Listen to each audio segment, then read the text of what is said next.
Hello, this is Alan Shipnuck back for another fire drill. The Masters just ended seconds ago. Michael Bamberger and I are in the Augusta National Press Building. Geoff Ogilvy. Guys, what a day. I mean, people flying up and down the leaderboard, but in the end, it was all about Jon Rahm's just relentless excellence. What a champ.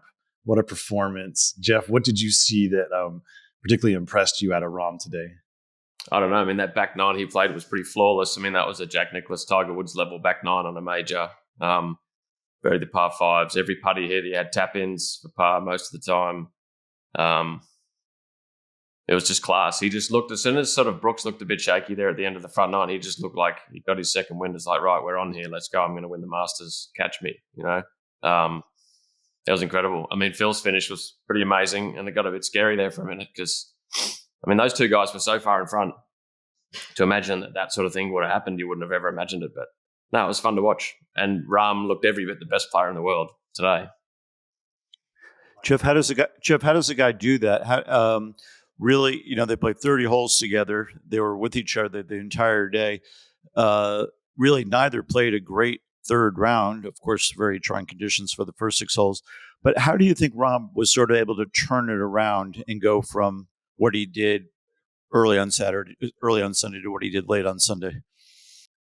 Yeah, I mean, I don't know. I've never done that, so I'm not sure. But, I mean, look, clearly he's been playing really well for a lot of months here. I mean, he hasn't had played very well for the last month, but it's never that far away. If you're playing the level he was, it's not like it disappears very much. And sometimes it takes maybe the last sort of 18 holes of the Masters to see that, hey, look, I can win this too. I mean, Brooks is maybe the most intimidating golfer out there, and he looked intimidating, and he probably looked really hard to beat playing with him for the first little bit. But as soon as Brooks looked a little bit vulnerable, all of a sudden he's like, hang on a minute, I'm Jon Rahm. Like, what do you mean? He's scared of me, you know?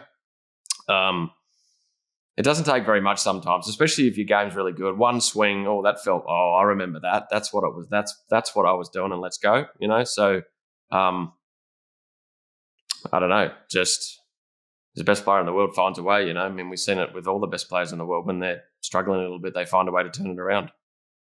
I like what you said about the Nicklaus Woods bit. It wasn't spectacular. It was workmanlike. He just did what he had to do.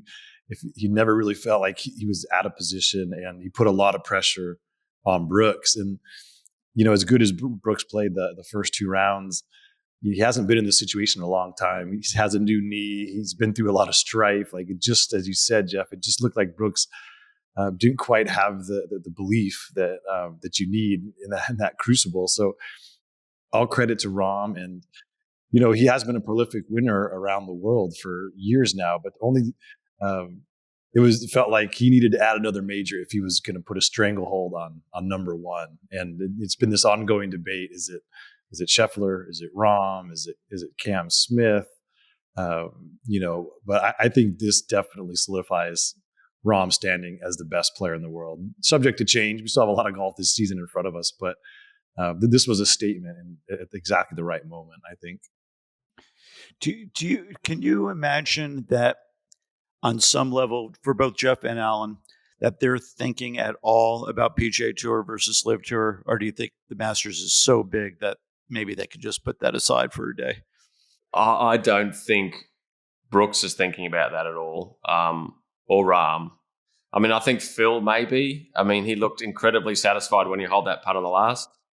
Like, it was a little bit of a, like, there you go, I'll show you guys, you know what I mean? I did the right thing, you know?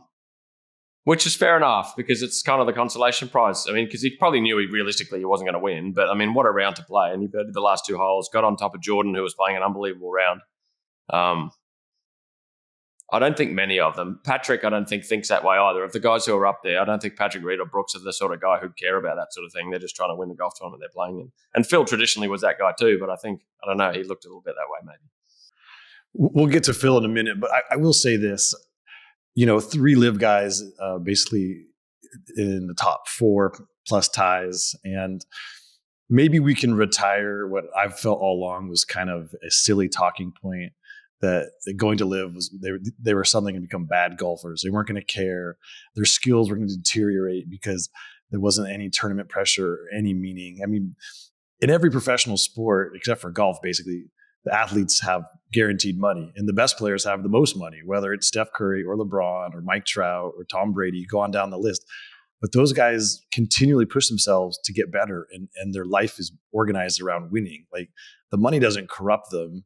And so to think that all of a sudden everyone who went to live is going to stop caring because they have some guaranteed money, I always thought that was ridiculous. And the fact that so many live guys played really well this week, including Neiman, who was up there for a while, and he fell back slightly. But maybe the fact that Brooks didn't win will still give people some ammo, like, oh, he ran out of gas because he's only used to playing 3 rounds instead of 4. But I think it was a statement. Yeah, but you lose that argument because Phil shot 65 in the last round. So you exactly. And Reed played great today as well. So I just think this was an important development, so we can speak about this stuff a little more seriously. And you know, it's been an open question, like, what does it mean to win a live golf tournament?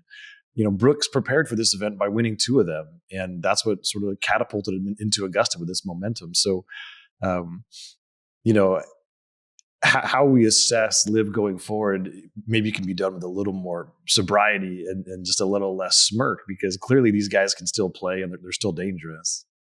Well said, Alan. But I would still say that for the casual fan that's just tuning into the Masters and doesn't watch a lot of other golf, they would never watch it on this level. But for the 3 of us and many of our listeners, you can't help but think, I couldn't, of live versus the PGA Tour when you're watching that leaderboard unfold.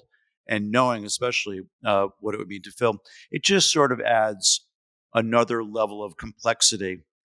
We saw it at the British Open last year at the Old Course. Cam Smith and I misspoke, because we did not know Cam Smith. This is really the first time we would have really seen it in a major, a level of complexity of my tour versus your tour. Just think it adds a little bit of combativeness to the tournament. I think it's a fascinating subplot in all of this. And I'm not diminishing that. I'm just talking about the idea that these live guys are not going to be forces in the game. I mean, a healthy Brooks Koepka is still obviously dangerous. So yeah, I agree. It was a great subplot, and it added a lot of juice to this whole thing. And if one of the live guys had been able to, you know, if Brooks had pulled through, it would have turned up the volume on all of this. It would have been fantastic. So, of course, I was rooting for that to happen, just because I always root for chaos. But that would have ensued. But all right, let's talk about Phil, because as you said, Geoff, he shot 65. It was a lights out round. He had his old jauntiness, his old swagger. Geoff, what did you see from Phil's round today that makes you think that maybe he's going to remain a factor in these big tournaments? Well, they didn't show that much. I mean, because I was watching the broadcast. I mean, we saw the last, 4 holes probably. Once they both sort of got on there in the last 4 holes maybe. Those last 2 holes were pretty impressive. I mean, if I've learned anything about Phil, one, he's an unbelievable iron player. And those 2 iron shots on the last 2 holes were pretty stellar shots. But he has some of the most highest level of self-belief in that situation of anyone you've ever met. And he's the most incredible competitor. He just doesn't like losing. And he has that sort of attitude of conviction. He just knows he's making the right decision. You know what I mean? Whether it is or not, he knows he's doing the right thing. And that's kind of how you have to be at Augusta. And it's why, it's partly why, like Patrick Reed, Phil, Freddie always plays well there. There's that type of golfer and mentality that's just always going to work at the Masters, and Phil just epitomized that today. I mean, he just loves that environment and he loves that golf course. But he looked anything but 52 coming out those last 2 holes. I mean, that was actually, that's almost better than he would have ever finished a major. Like, I mean, that looked really impressive what he did those last few holes. So, never not surprised by Phil, you know? Mike, how much fun is it to have Phil Mickelson on the leaderboard again? Well, it's amazing, and it shows you the powers of drive, among other things, because he has a lot to prove. And Alan, you and I have talked about this a little bit, and anybody who follows golf knows this to be true. Phil is absolutely world-class at 2 things: playing golf and talking about golf. And talking about golf kind of got taken away from him because he went down this live road and got himself in trouble. So that kind of left playing golf, and he hadn't been playing golf well. Now he played golf well again, and that allows him to talk about golf again in a public forum. We just saw him doing it with his High Flyers hat on indoors at Augusta National, which you almost never see. So I think there's so much going on here with Phil, but one of the things that's going on is the will of the man to stay relevant. And I think Nicklaus had it. He was pissed off, annoyed at age 46 when people were writing him off. Fred is Fred, but it's astonishing just, if you have physical gifts like Phil has, and then you have a mind that is so driven to do one narrow thing at an expert level, it's just amazing what a person can achieve. Whether you like Phil or don't like Phil, I don't know how you could possibly say that is not true. And then just one other quick note about Phil is that I think because he's left-handed, there's never really been enough respect for the quality of his golf swing. But anybody who can't really see it lefty as a right-handed person for whatever reason, just watch it in a mirror. You're seeing one of the great swings, in my opinion. Geoff could tell us much more about it on a technical level than I ever could. One of the great swings of all time for rhythm, it's almost Seve-like in how it builds strength through a long, powerful swing with a big high finish. And at 52, he basically swings better than he did at 32. So it's textbook, really. Geoff, is that off, on, close? You tell me. I mean, he has an outrageous talent level. I think his swing has come in and out of. He's had to work for it a lot. There was periods in the middle of his career he had to work to try to strike the ball, hit the ball straight. But he's so gifted, and he's much bigger than most people think. I mean, when you get up near him, he's got very big, strong arms. Remember, he was warming up his pitching arm in the parking lot there for a while there on tour. He was throwing it like 90 miles an hour in the parking lot. He's a strong guy, and he's so talented.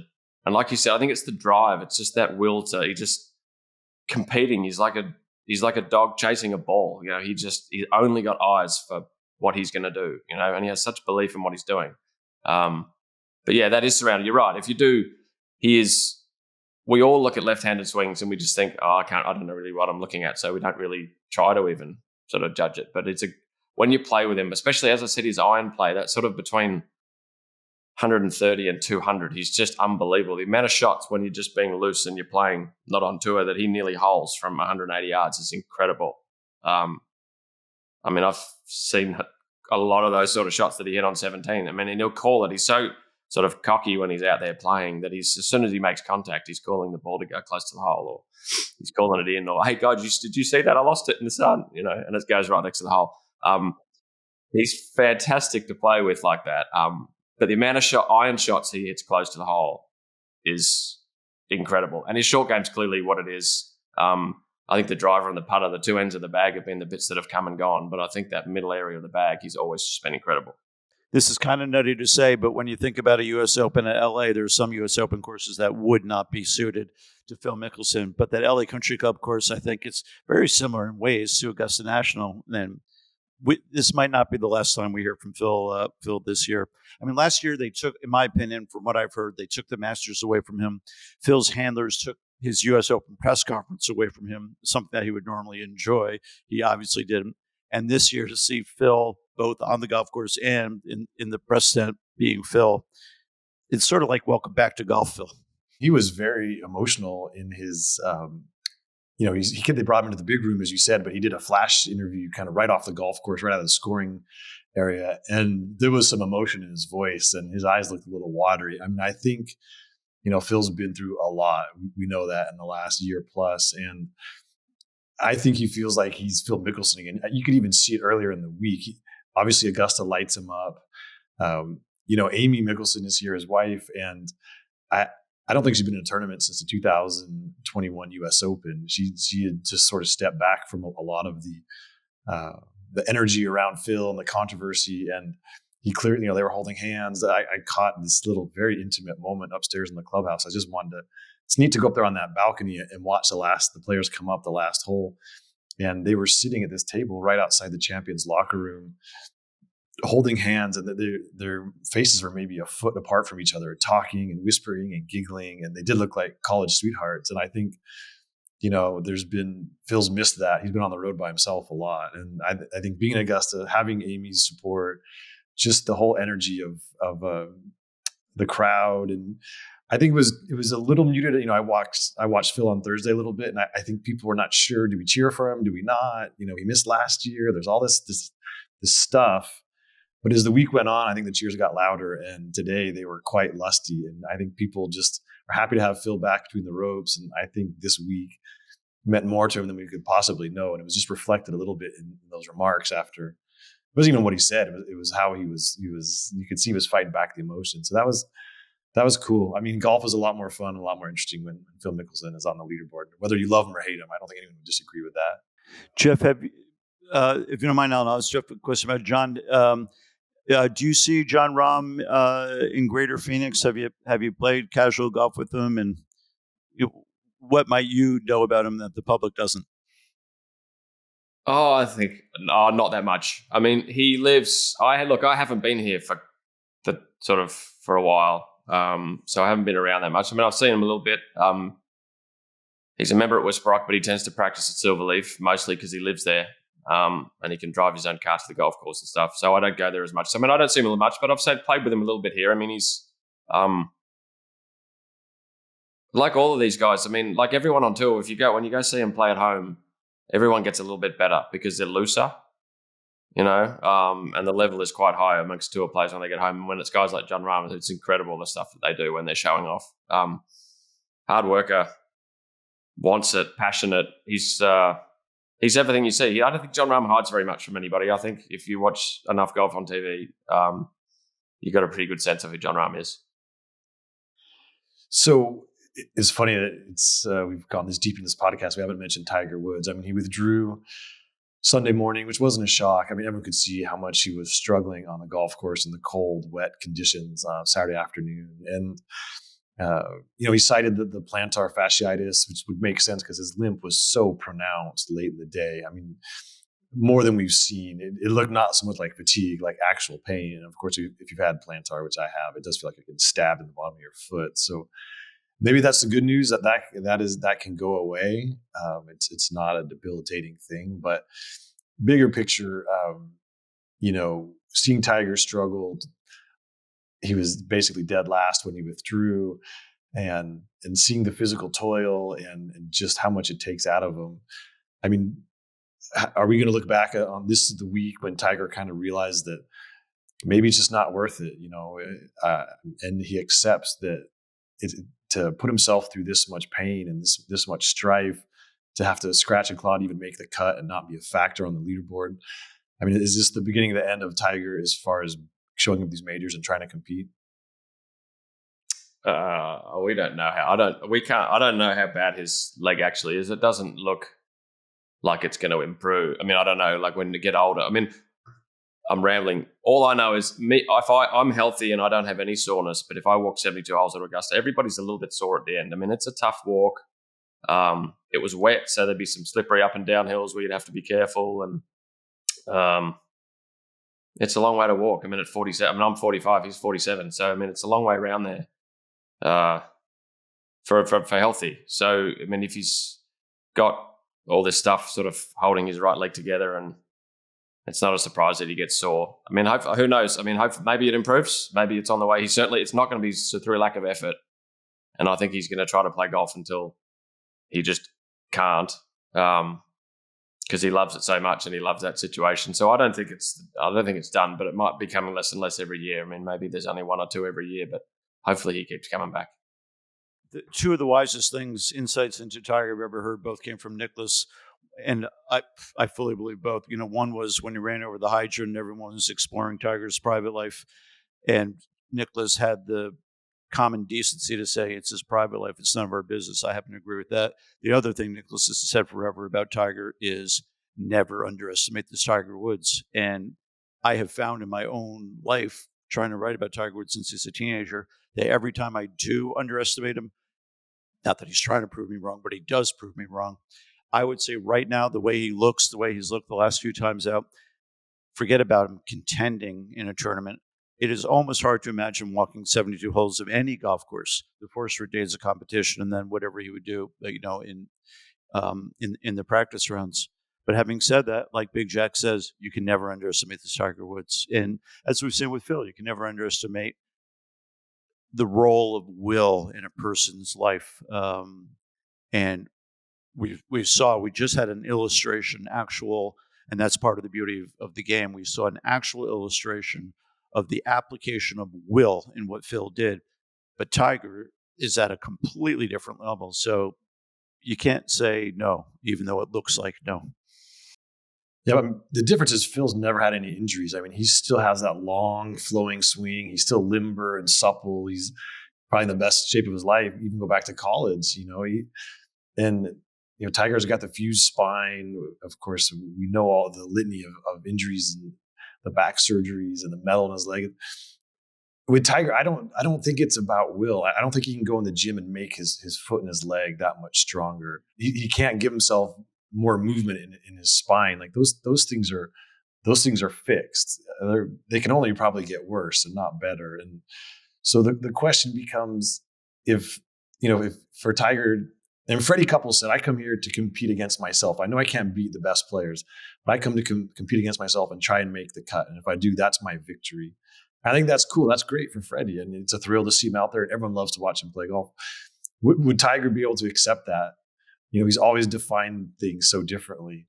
And if he can't win, second place sucks. It was a zero-sum game for Tiger. Either you win or you fail. And so I guess that's really the question: will he keep wanting to go through this if victory is realistically not an option? And only Tiger knows that. But I'm kind of dubious. I mean, I don't think he wants to be in a ceremonial role, and I don't think he wants to drag it out for years trying to figure that out.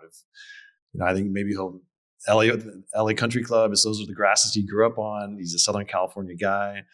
It's not a traditional tight penal U.S. Open course. It's going to be much more about short game and imagination. And I think it's a great canvas for him.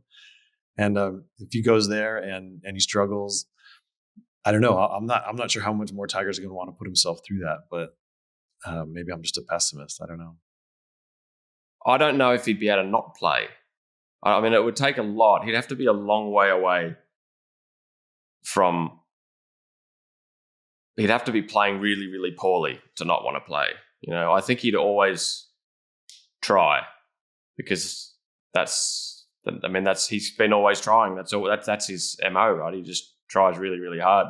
And probably the frustrating thing for him with his injuries, it seems, is that the golf is fine. It's the getting between shot to shot for 4 days. That's the harder part. He hits the ball great. He's hitting it past most of the guys. He looks like the old school Tiger Woods. I mean, he looks great over a putter. And if he could get himself in the mix, the golf wouldn't be the problem. I can't imagine him stopping trying, while he's still playing well at home. But again, I don't know how he feels. It's hard to watch. It's like, why don't you just go rest? It just looks painful. But it's what he's done his whole life. I mean, Jack obviously didn't love sort of not being able to win towards the end there, but he kept playing. He loved it again. And I assume, just like Freddie, you come along with your own little goals, each week. And can Tiger get to that point and still be healthy? I don't know. I think his game looks like it'll be good for us. His game looks like it'll be great for 10 more years. It's just whether he can walk, 72 holes. So I can't speculate what he thinks, but I think he's going to, while he still hits the ball great and thinks his game is good enough, I think he'd always want to try to win. Geoff, you've traveled the world as a golfer. You come from a relatively small country that has produced so many great golfers. How do you explain the fact that a country with a relatively small golf population like Spain has produced now 1, 2, 3, 4 Masters winners? I mean, I can't really, without saying that Seve must have been that inspirational. Seve was a once in a lifetime sort of talent, the way he played golf and how he sort of inspired people. I mean, he inspired a whole tour to win the Ryder Cup a bunch of times. You know what I mean? You can draw a direct line to Seve coming into the team, to Europe starting to win. And they mention him to the day at Ryder Cups. They all walk out and say, "Oh, well, Seve started all this." And I mean, like, so to have that effect on his country in the Masters couldn't be understated. I don't think. I think that was pretty important. And him and Jose, it's been this timeline for them where that mentorship with the Spanish seems to be really strong. You know, I mean, Seve was there, and then he took Jose under his wing, and then they all took Sergio under their wing, and then it's a very sort of close knit sort of community, the golf community in Spain. You know, and they play with a lot of flair. I mean, they seem to have a game that's built for a place that sort of allows room for expression, if you like. You know,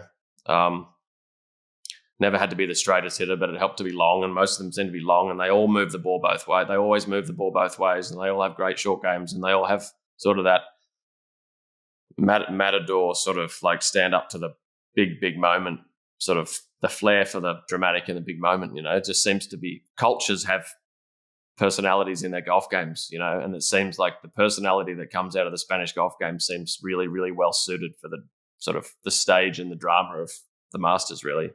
But without Seve, I'm not sure you would have seen this many, because he was that. You just wanted to be him, you know. Yeah.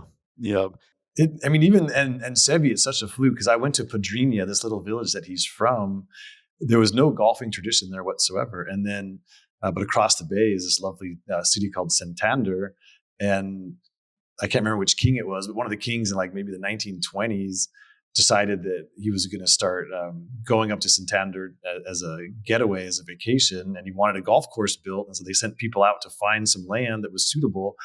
And the rolling farmland of Pedrinha was deemed perfect. So they bought up all the farms and they built Royal Pedrinha, and that became the king's hangout. And that was the little house, this little stone house that Seve grew up on, was just on this hill looking over the golf course. It was an absolute fluke. I mean, he slept in this room above the horses. You know, they were just kind of subsistence farmers, and all of a sudden this great golf course was there, and so that's where Seve started caddying. And his uncle Manuel was a really good golfer. Actually finished, I think, fourth in the Masters way back when, and so it just got kind of handed down. And it's funny to think, if the king had chosen a different vacation home, never heard of Seve Ballesteros, then maybe no Jose Maria Olazabal, how that would affect Sergio and Jon Rahm. I mean, 100 years ago, kind of a random happenstance helped get Jon Rahm this green jacket, and it's amazing how the world works. So, I think broadly the Basque athletes have always been famous for flair and doing things, no matter whether they're playing football or cycling or golf or tennis. They conduct themselves with flair. And Alan, you and I have made this observation.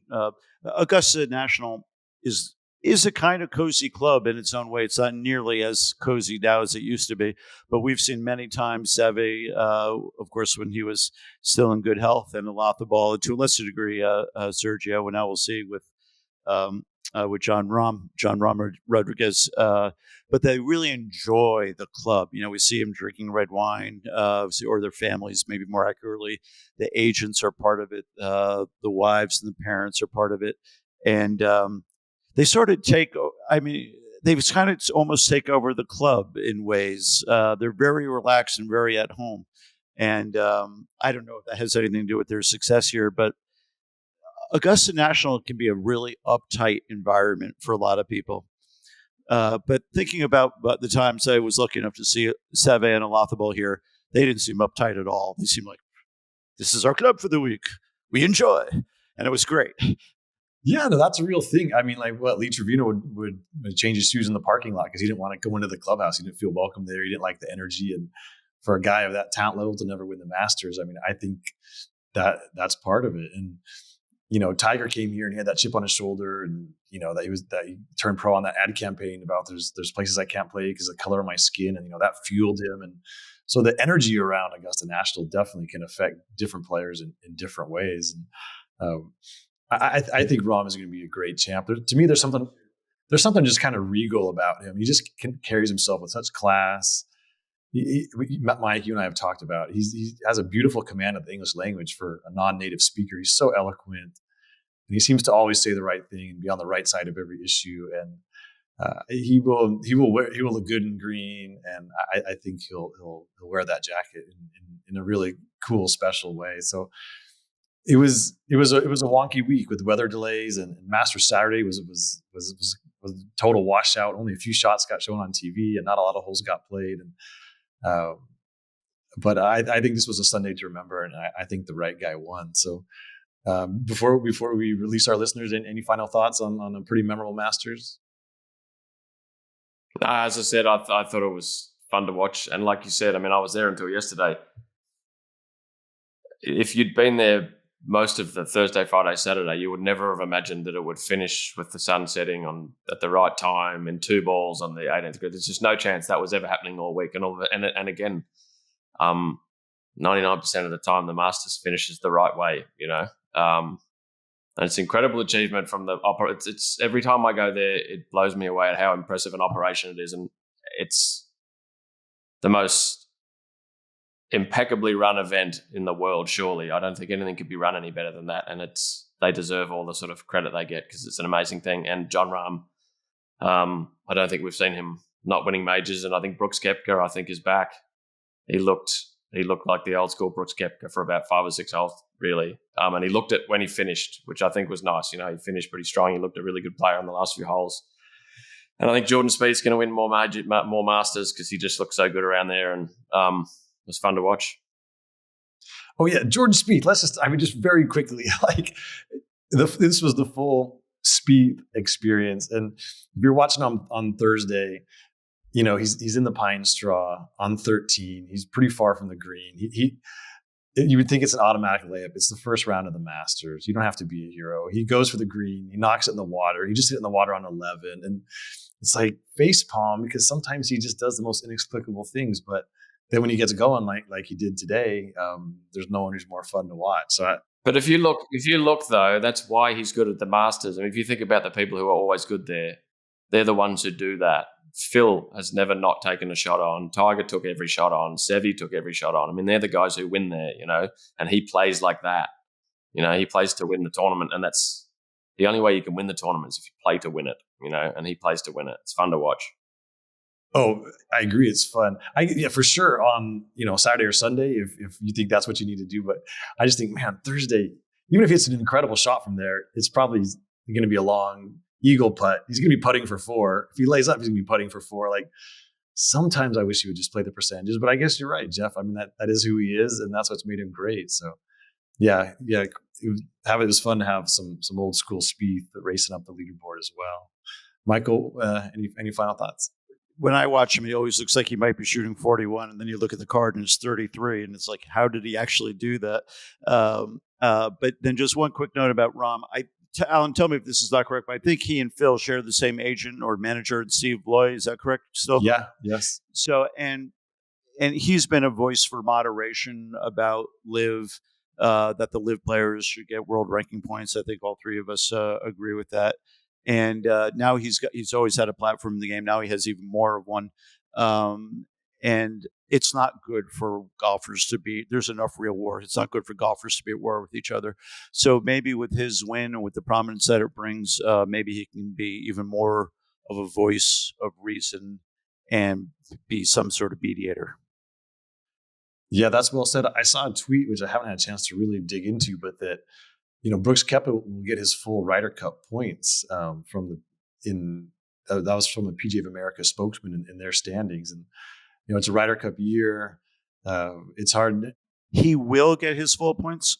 Yes. In the way that the PGA of America calculates it, he will. Now, the question is, do you have to be, as the PGA has said, you have to be a member of the PGA of America to play on the Ryder Cup team. And if you're a member of the PGA Tour, you automatically become a member of the PGA of America. That's how you get onto the team.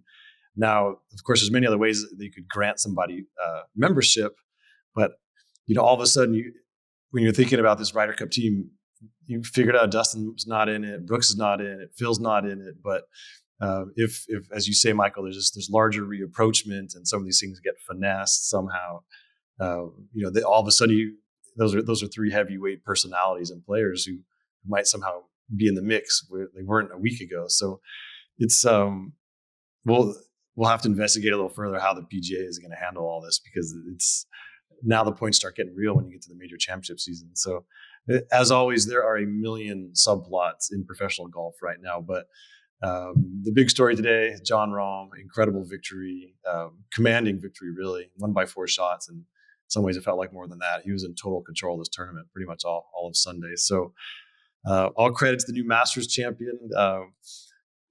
Geoff, it's great seeing you under the tree here at Augusta. I'm glad we got to podcast again. Michael, as always, it's a pleasure. We will keep doing these fire drills. Thanks for listening. And now it's on to the PGA Championship. That flipped the calendar pretty quick. We get another major here in a few weeks. So that's it for this podcast. We'll be back at it again soon. Thanks. That's the end.